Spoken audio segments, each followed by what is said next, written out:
flow in here, man. I'm on it all day, man.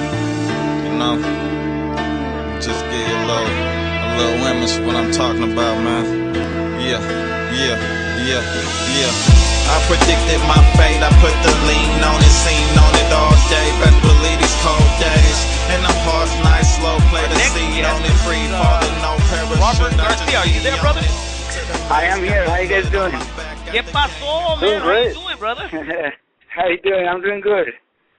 Obviously, everybody knows you're the brother of Danny, and this is the biggest fight for his fighter, and I think realistic for himself, too, to take up on by fighting one of the best fighters in the world right now, Floyd Mayweather.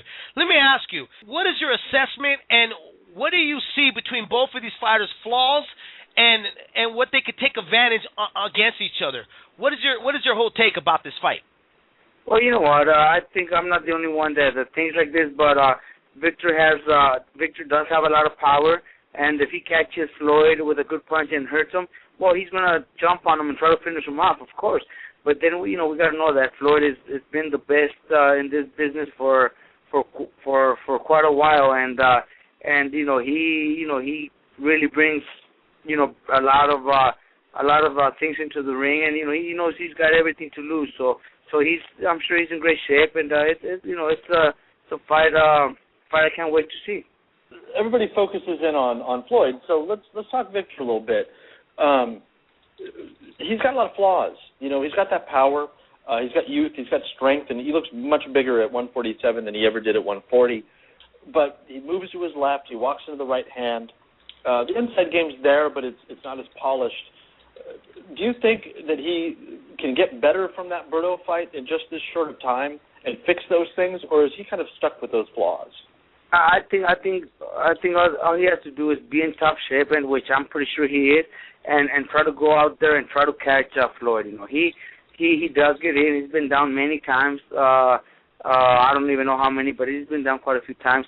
So yes, he does have some things that I'm sure Mayweather's going to take advantage of, and just like the odds are, I don't know if I remember it started at 8-1. I don't know if it's still the same or even higher now, but 8-1, that means very few people think Victor could pull it off. But there is that chance, that he does hit hard. I truly believe Mayweather is just too skillful, too smart, too much experience inside the ring to be able to take advantage of all of Victor's mistakes. But then again, like I said, he does have the power, and if he hurts, he's gonna go out, try to finish him off. But then Mayweather's very defensive too, so it's gonna be hard for Mayweather to get connected. Do you kind of look at? I've always made this comparison when the fight was first signed, and I've always looked at this as kind of De La Hoya Vargas in a sense, and Floyd and Oscar don't fight anything at all like each other, especially even when Oscar was doing the shoulder roll. But Victor reminds me a lot of Vargas, and he's flat-footed, not a lot of upper body movement, and as he tires, the technique kind of goes out the window. Well, do you see some of those things? Kind of, yeah. Kind of see the same way. And when I first brought Victor to Oxnard, Victor's idol was Fernando Vargas. The first thing he asked for when he came to Oxnard is, when can I meet Fernando? He had Fernando's hairstyle, and he met him, and he was at Fernando's house mostly every day. Not only look like him, but fights kind of like you said, flat foot and stuff like that. So it does remind us a lot, of Fernando, and Mayweather, could be like the De La Hoya back in, what was it, 2001. So it is a similar fight, yes. Do you think the layoff is going to affect him at all, Floyd, or do you think because it's not like this is a fight where, like say Trinidad and De La Hoya, where they just had to fight. There was just no getting around it, and they were going to have to take the risk. Floyd's his own matchmaker. Do you think he factors in that? He knows exactly what he's got left in the tank? He knows exactly what he's got left. He's 34, I believe, but he takes the fights because he knows he knows what he's got and what he can do inside the ring. He picked the perfect opponent, a young, hungry, strong fighter, but he beat Berto, but he did get dropped a couple times, and and he does get hit. So he knows that Mayweather's very smart. Mayweather could be 40 and still fight the same. We still look at Hopkins. He's 46 and fighting better than ever. So it all depends on how well you take care of yourself. And it looks like Mayweather always takes care of himself, always in shape. I'm sure he's always in the gym. He's always running. He watches what he eats. He never gains too much weight. So that doesn't really, so that means, he's going to come out and be the best Mayweather we've seen in the past. When we think of Victor, the big question is his mind frame. We saw what happened with him with Lamont Peterson when he was landing big shots, and then he kind of recognized that he wasn't taking the guy out. Robert, what do you think is wrong with that? I mean, what is your take about when a fighter does something like that, kind of shells up after his performance where he can't get the guy out of the ring right away? Well, only he knows what's going on inside of him. The fighters that I've had, from Luevano to Margarito to Nonito, I haven't seen that in my fighters. So we seen that with Victor when he fought Maidana, and like you said, against Peterson, stuff like that. So only he knows. What can I say? Only he knows. So he knows what's going through his mind, and he knows. Hopefully his corner also knows. But it's something that it's between them. Joe Cortez being the ref, how much do you factor that in? Do you think that was a bad move by the Ortiz camp to let that happen? Well, Joe Cortez is a very, very well experienced ref. I don't see anything wrong with that. Joe Cortez has done it for many years and many big fights. So they should be fine. Joe Cortez is one of the best out there. So I don't see any problem with being Joe Cortez. You've been in some pretty big fights yourself, Robert, and you've been under the two lids of your dad. With your brother here really getting that shine from Victor Ortiz, how do you see him giving instructions and performance-wise with one of the biggest fights of his career? I'm sure, they're very excited about it, about Saturday night, because, it's their biggest fight and their biggest payday. So I'm sure they're excited. Hopefully they don't, they don't freeze in the ring. I'm sure they won't. They've already gone through it with a Maidana fight, and they already seen what happened. So they learn from that, and every fight after that, especially the Peterson fight, so they learn. I'm sure they'll give good instructions in the corner.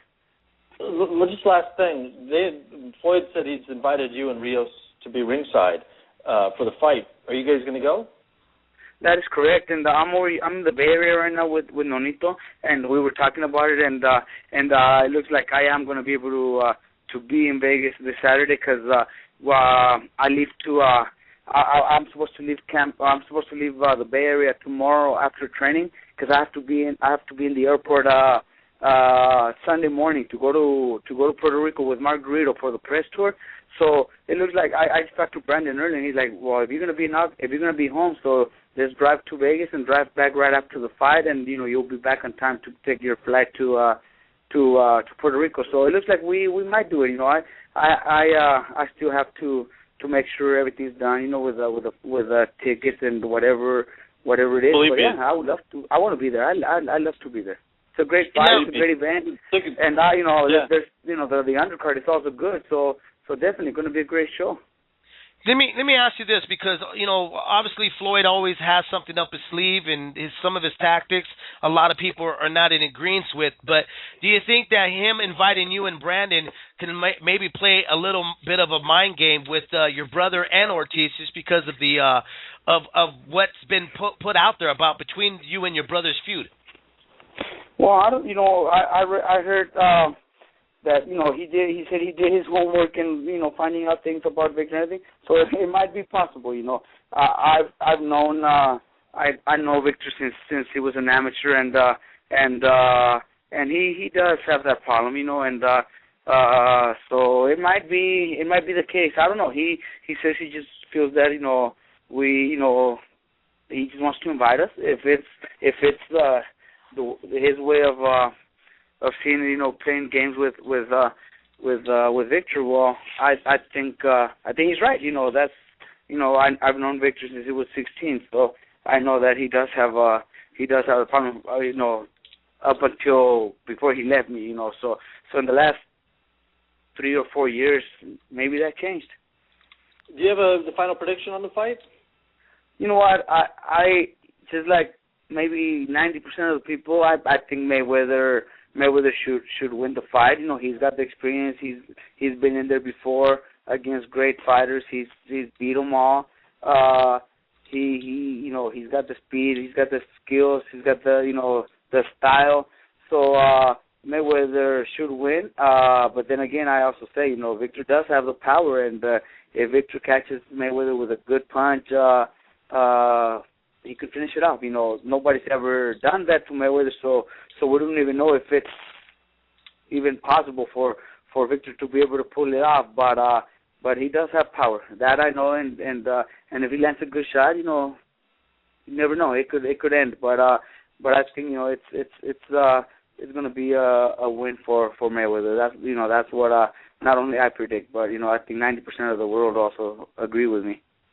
Yeah, it's not a shaky limb you're going out on there. Yeah, definitely. Hey, Robert, brother, thank you very much again for coming on, and we obviously want to try to get you back on because we do want to talk to you about the Cotto and Margarito rematch, and know a lot of questions, but we got two other trainers that are going to be calling in a minute to speak to us here on Leaving the Ring. Hey, when up in the Bay, bro, let me know. I want to come down and check it out, man. Beautiful. Sounds great. Next week we're going to be in the press tour, and so is Nonito, because we're going to be in New York Tuesday with Nonito and Margarito at the same time. But the following week we'll be back in the Bay Area. So, yeah, we'll be here. Cool, brother. Thank you again, man, for calling in. Okay. Thank you, guys. Right. Bye-bye. Well, there you go. Robert Garcia, the brother of Danny Garcia, came on Leaving the Ring, telling us his prediction and breakdown of what's going to happen Saturday night between Floyd Mayweather and Victor Ortiz. Yeah. Slow flow in here, man. I'm on it all day, man. Just give you a little image what I'm talking about, man. Yeah. I predicted my fate. I put the lean on it, seen on it all day. Better believe these cold days. And the heart's nice, slow play the seed on it. Free falling, no parachute. I just be on it. To the max, got the hood on my back, got the game in my arms, yeah, it's the boy. I got the ball right here by my court side, on high, gun high, slow flow, yeah, I play the bank side, blood of a rebel, bang, bang, heavy metal, the blocks is tea kettle hot, and a hot box, slow play the hot slots, text cocked on them with the best lock.